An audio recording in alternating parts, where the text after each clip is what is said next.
이사야 선지자는 오늘 메시아의 왕국, 즉 하나님의 나라에서 부르게 될 영광의 찬양을 부르고 있습니다. 우리 1절을 다시 한번 읽어보겠습니다. 그날에 유다 땅에서 이 노래를 부르리라. 우리에게 견고한 성읍이 있으며 여호와께서 구원을 성벽과 외벽으로 삼으시리로다.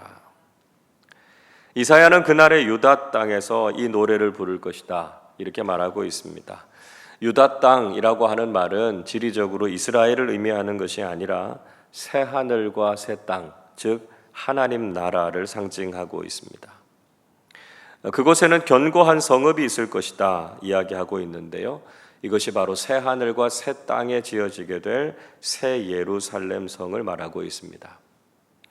요한계시록 21장 2절은 이렇게 말씀하지요. 또 내가 보매 거룩한 성 새 예루살렘이 하나님께로부터 하늘에서 내려오니 그 준비한 것이 신부가 남편을 위하여 단장한 것 같더라 말씀하고 있습니다.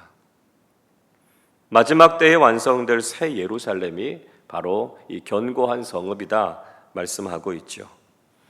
그리고 그 성은 구원을 성벽과 외벽으로 삼을 것이다 말씀하고 있습니다. 즉 하나님 나라는 바로 구원의 은혜와 능력으로 세워지는 곳이다 하는 것을 말씀해 주고 있는 것이죠. 이사야 선지자는 믿음으로 하나님 나라를 받아들일 것에 대해서 권면하고 있습니다. 2절은 이렇게 기록합니다. 너희는 문들을 열고 신의를 지키는 의로운 나라가 들어오게 할지어다 말씀하고 있습니다. 그들을 향해서 문을 열라 명령하고 있죠. 이것은 그들이 마음의 문을 열고 하나님 나라를 받아들이라는 것입니다.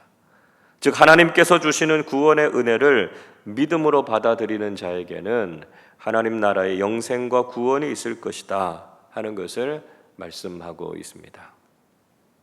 신이라고 하는 히브리어 단어는 에무님이라고 하는 말인데요, 아멘이라고 하는 말에서 파생된 단어입니다. 진실, 성실 이런 뜻을 가지고 있죠.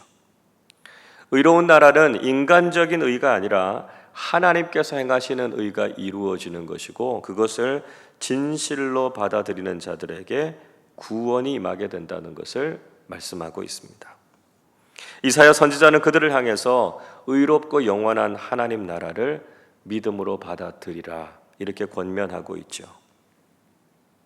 또 그 나라에 들어가게 될 사람들에 대한 축복을 선포하고 있습니다. 3절 말씀 함께 읽어보겠습니다.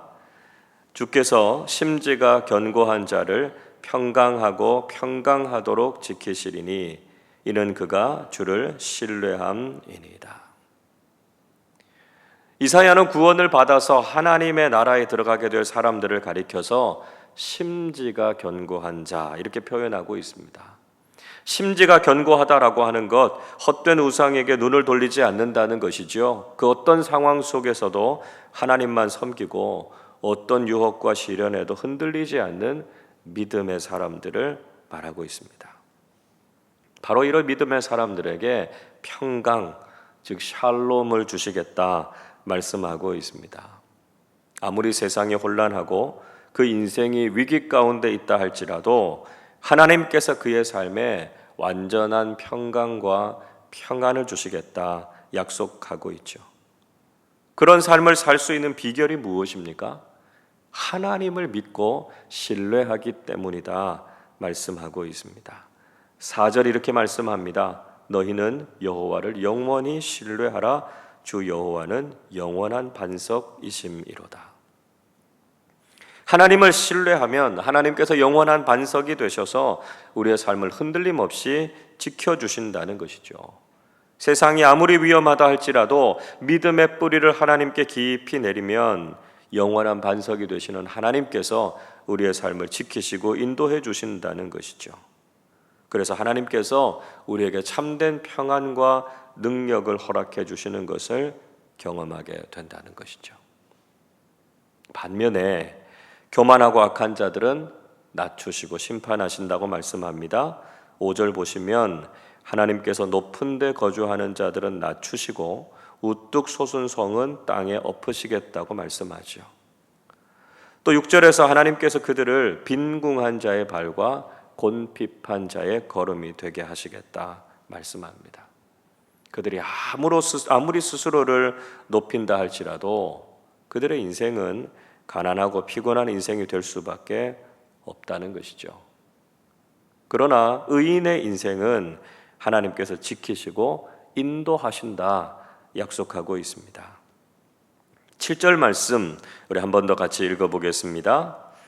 의인의 길은 정직하며 정직하신 주께서 의인의 첩경을 평탄하게 하시도다. 의인들의 길은 악인들의 길과는 다르다는 것이죠. 그래서 그 길이 정직하다 이야기합니다. 또 정직하신 하나님께서 의인의 모든 길을 평탄하게 하실 것이다 말씀하고 있습니다. 우리가 오늘 하루의 삶을 살아갈 때도 우리는 하나님 나라를 소망하고 의롭고 정직한 길을 걸어야 한다는 것이죠. 그래서 우리에게 평강을 주시고 우리의 삶을 인도하시는 하나님의 은혜를 누리실 수 있기를 바랍니다. 이사야 선지자는 우리가 간절하게 하나님을 사모하고 기다리는 신앙을 가져야 된다 하는 것을 강조하고 있습니다. 8절 말씀도 같이 한번 읽어보겠습니다. 여호와여, 주께서 심판하시는 길에서 우리가 주를 기다려 싸우며 주의 이름을 위하여 또 주를 기억하려고 우리 영혼이 사모하나이다. 하나님께서는 악하고 불의한 세상을 심판하실 것입니다. 분명히 세상을 심판하시는 하나님을 경험하게 되겠지만 우리는 그 가운데서도 하나님을 기다리고 사모해야 한다는 것이죠. 주님의 이름을 기억하는 사람들이 되어야 한다는 것입니다. 9절에서도 이렇게 말씀합니다. 밤에 내 영혼이 주를 사모하였사온즉 내 중심이 주를 간절히 구하오리니 이는 주께서 땅에서 심판하실 때에 세계의 거민이 의를 배움이니이다 말씀합니다. 다시 한번 이사야는 밤에 자신의 영혼이 주를 사모한다 이렇게 고백하고 있습니다. 밤이라고 하는 말 인생의 고난과 환난을 의미합니다. 비록 내 인생에 그런 상황이 찾아올지라도 하나님을 사모하고 구해야 할 것에 대해서 말씀하고 있습니다. 왜냐하면 하나님께서 땅을 심판하시는 때에 모든 사람들이 하나님의 의가 무엇인가 하는 것을 배우고 알게 된다는 것이죠. 하나님은 악을 심판하시고 의인을 구원하신다라고 하는 것을 분명히 배우고 깨닫게 된다는 것입니다. 결국 하나님의 심판은 하나님의 공의를 이루게 될 것이고 악인들에 대해서는 반드시 심판하시는 하나님이 계신다라고 하는 것을 깨닫고 배우게 된다는 것이죠. 그런데 이런 하나님의 심판 앞에서도 악한 사람들은 의를 배우지 못하고 하나님의 뜻을 깨닫지 못할 것이다 이야기하고 있습니다. 그들은 여전히 불의를 행하고 하나님의 위엄을 보지 못합니다. 하나님의 심판의 손이 그들에게 임했을지라도 그들은 그것을 깨닫지 못한다는 것이죠. 그래서 결국은 그들이 부끄러움을 당하게 되고 하나님의 심판의 불이 그들을 사르게 될 것이다 말씀하고 있습니다. 그러나 하나님께서는 구원받을 백성들을 향해서는 평강을 베푸시고 그들이 하는 모든 일들을 이루게 하실 것이다 약속하고 있습니다. 12절 말씀 같이 읽어보겠습니다. 여호와여, 주께서 우리를 위하여 평강을 베푸시오리니 주께서 우리의 모든 일도 우리를 위하여 이루심이니이다. 하나님께서는 믿음의 사람들에게 다시 한번 평강을 주신다고 약속하고 있죠. 그리고 믿음의 사람들이 하고 있는 모든 일들도 그들을 위해서 반드시 이루시겠다 말씀하고 있습니다. 13절에서는 이렇게 노래합니다. 여호와 우리 하나님이시여, 주 외에 다른 주들이 우리를 관할하여 싸우나 우리는 주만 의지하고 주의 이름을 부르리이다. 이사야 선지자는 우리가 이 땅을 살아갈 때 하나님 이외의 다른 세력들이 우리를 다스리려고 하고 주관하려고 할 것이다 이야기하고 있습니다. 때로는 세상의 힘이 우리를 짓누르고 억압하려고 하는 일들을 우리도 경험하지 않습니까? 그러나 그 상황 속에서도 오직 하나님만 의지하고 하나님의 이름만을 구할 것을 권면하고 있습니다. 그 이유는 바로 하나님께서 우리를 위해서 평강과 구원을 베푸시고 우리를 지키시고 다스리시기 때문이라는 것이죠. 계속해서 이사야 선지자는 악인들의 멸망과 하나님 나라의 소망에 대해서 노래합니다. 14절 말씀 보시면 하나님께서 악인들을 완전히 멸망시키셔서 다시 살아날 소망도 없게 하시고 그들이 기억되지도 못하게 하시겠다 말씀합니다. 그러나 하나님의 나라는 날로 날로 확장되고 영광스럽게 될 것이다 말씀하고 있습니다. 15절 이렇게 기록합니다. 여호와여 주께서 이 나라를 더 크게 하셨고 이 나라를 더 크게 하셨나이다.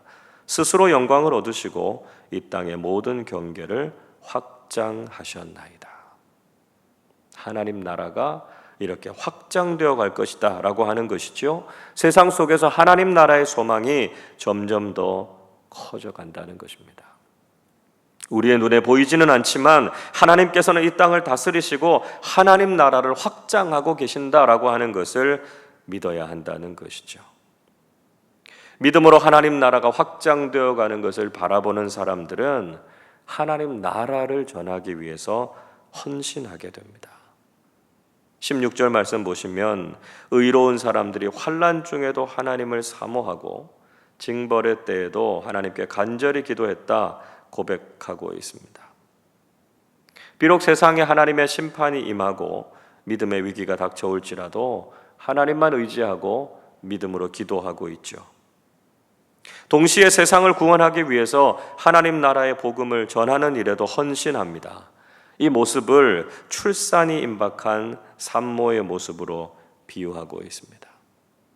그만큼 힘들고 고통스러운 상황 속에서도 한 사람이라도 더 구원하기 위해서 신실한 복음의 증인으로 살아가야 될 것을 말씀합니다. 그러나 18절의 말씀 보면 여전히 세상은 복음을 거부합니다. 그리고 세상 모든 사람들을 구원하는 것 불가능하다는 것을 깨닫게 되죠.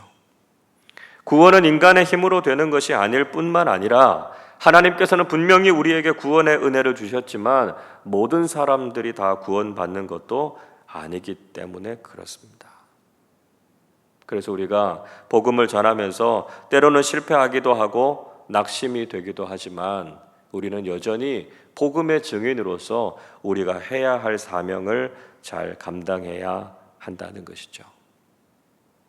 오늘 마지막으로 이사야 선지자는 믿는 자들에게 주어지는 분명한 부활 신앙에 대해서 강조하고 있습니다.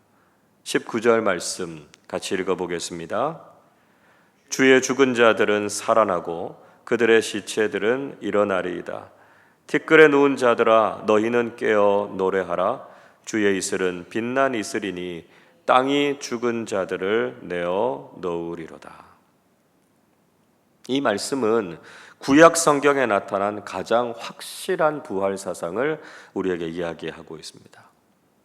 믿음의 사람들도 그렇지 않은 사람들도 결국은 죽음을 경험하게 되죠.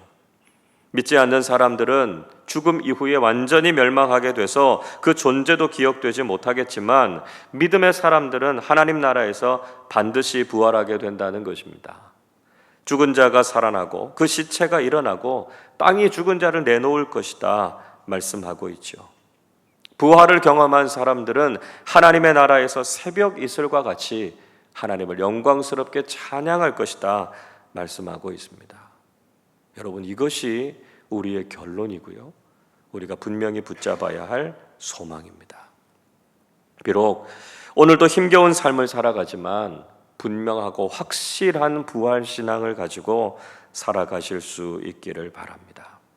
하나님의 나라에서 다시 깨어나서 영광스럽게 하나님을 찬양할 그날을 소망하면서 오늘도 믿음을 지키며 승리하는 우리 모두가 되시기를 주님의 이름으로 축원합니다. 기도하겠습니다. 전능하시고 영원하신 아버지 하나님, 저희들에게 하나님 나라의 소망을 주시고 영광스럽게 하나님을 찬양할 수 있게 해주셔서 감사드립니다. 주님께서 심지가 견고한 믿음의 사람들에게 평안을 주시고 부활의 참 소망을 갖고 살아가게 하시니 감사드립니다. 이 세상과 역사 속에서 확장되어 가는 하나님의 나라를 믿음의 눈으로 바라보게 하시고 분명한 하나님 나라 소망과 부활 신앙 가지고 오늘을 살아가게 해 주시옵소서. 힘들고 어려워도 믿음으로 승리하게 하시고 오늘도 우리가 서 있는 자리에서 하나님 나라의 영광스러운 찬양을 부르며 살아가게 해 주시옵소서. 부활의 주 예수 그리스도의 이름으로 기도하옵나이다. 아멘.